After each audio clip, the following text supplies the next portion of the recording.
ఈ కథ నమ్మని వాడికి అబద్ధం, నమ్మిన వాడికి అద్భుతం అన్న ఆ డైలాగ్, ఆ సంభాషణ మీరు ట్రైలర్లో వినుంటారు.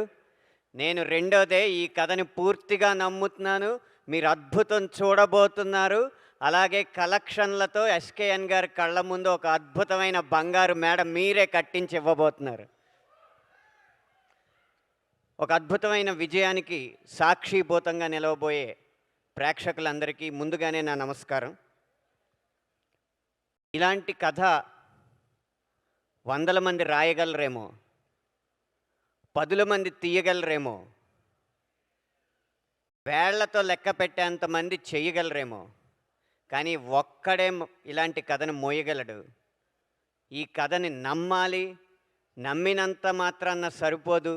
ఈ కథను తీయడానికి సొమ్ము ఉండాలి, సొమ్మున్నంత మాత్రాన సరిపోదు. ఇలాంటి కథను తీయాలంటే దమ్ము ఉండాలి. అలాంటి దమ్మున్న నిర్మాత ఎస్కేఎన్ గారు కాబట్టి ఈ కథ ఈ స్థాయి దాకా ఇక్కడ దాకా వచ్చింది.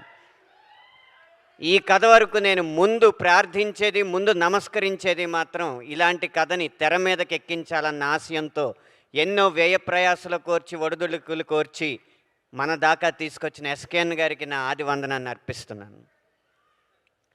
తరువాత ఈ కథలో ప్రతి పాట ఒక బోయిగా సినిమాని మోసిందనేది మాత్రం ఏమాత్రం అతిశయోక్తి కాదు. అయితే సినిమా అన్న పల్లకీని మోసిన బోయిలు మా 7 పాటలు అయితే, ఆ బోయిల్ని సైతం మోసిన భూమి మాత్రం సినిమా కథ. ఆ కథను రాసిన సాయి రాజేష్ గారు. కథకి ఆధారం, ఈ సినిమాకి ఆధారం సాయి రాజేష్ గారు. ఆయనకి నా రెండో వందనం. ఆయన రాసినంత మాత్రాన్న కథ అయిపోలేదు. అది వెండి తెరకి మీకందరికీ నచ్చే విధంగా తీసింది మాత్రం రవి గారు, రవి నంబూరి గారు. నా 21 సంవత్సరాల రచనా ప్రస్థానంలో మొట్టమొదటి సినిమాకి ఇంత స్పష్టతతో ఉన్న దర్శకుణ్ణి కేవలం ఒకే ఒక్కడిని చూశాను, అది రవి నంబూరి గారు. 1600 పాటలు రాసినప్పటికీ కూడా ఒక దర్శకుడు ఇది సన్నివేశం, నాకు ఇలా కావాలి అని చెప్పిన తర్వాత, చెప్పిన వెంటనే 1-2 రోజుల్లోనే పాట పుట్టిన ఒకే ఒక్క సినిమా చెన్నై లవ్ స్టోరీ.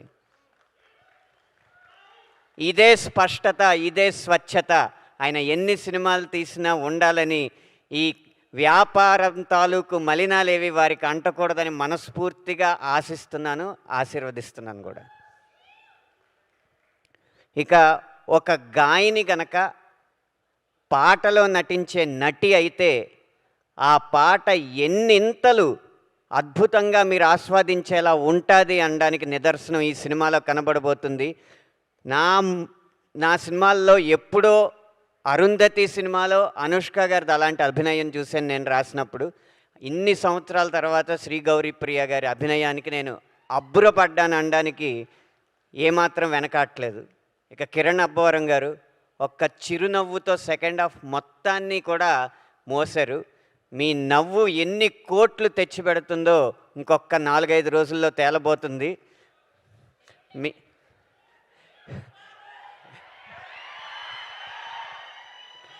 మీకు ఒక రహస్యం చెప్తాను. ఈ సినిమాలో ఒక పాట ఉంది.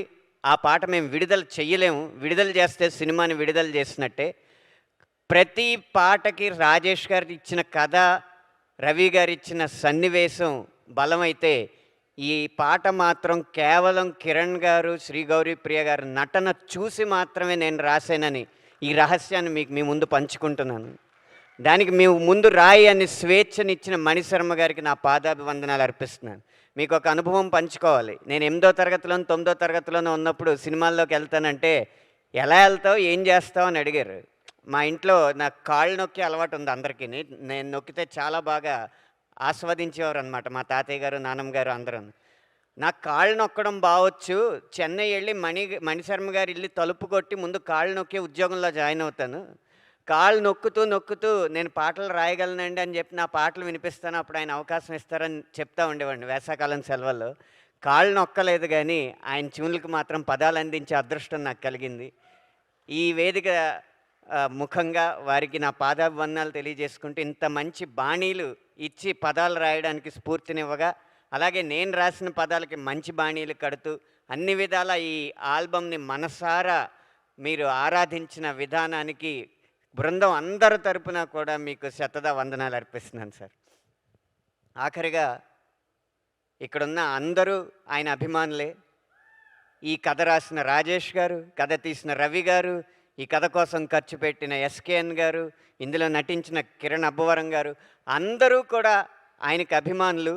అందుకే ఆయన ఇక్కడికి వస్తారని తెలుసో తెలియకో తన సంభాషణలో రవి గారు చిరంజీవి అన్న పదం వాడడం జరిగింది. నా పాటలో కూడా చిరంజీవి అన్న పదం వాడడం జరిగింది. ఇప్పుడు మనందరినీ చిరంజీవులుగా, ఈ కథ కూడా చిరంజీవిగా ఉండాలని దీవించడానికి మెగాస్టార్ చిరంజీవి గారు ఇక్కడికి రాబోతున్నారు అనేది మాకందరికీ ఎంతో ఆనందం కలిగించే విషయం. ఆయన ఆశీస్సులతో ఈ సినిమా మరింత ఎత్తుకు ఎదగాలని మనస్ఫూర్తిగా కోరుకుంటూ ఎదురు చూడండి. 10 సంవత్సరాలు కాదు, 10 దశాబ్దాల పాటు గుర్తుండిపోయే కథ తెలుగు తెరపై రాబోతుంది. ధన్యవాదాలు.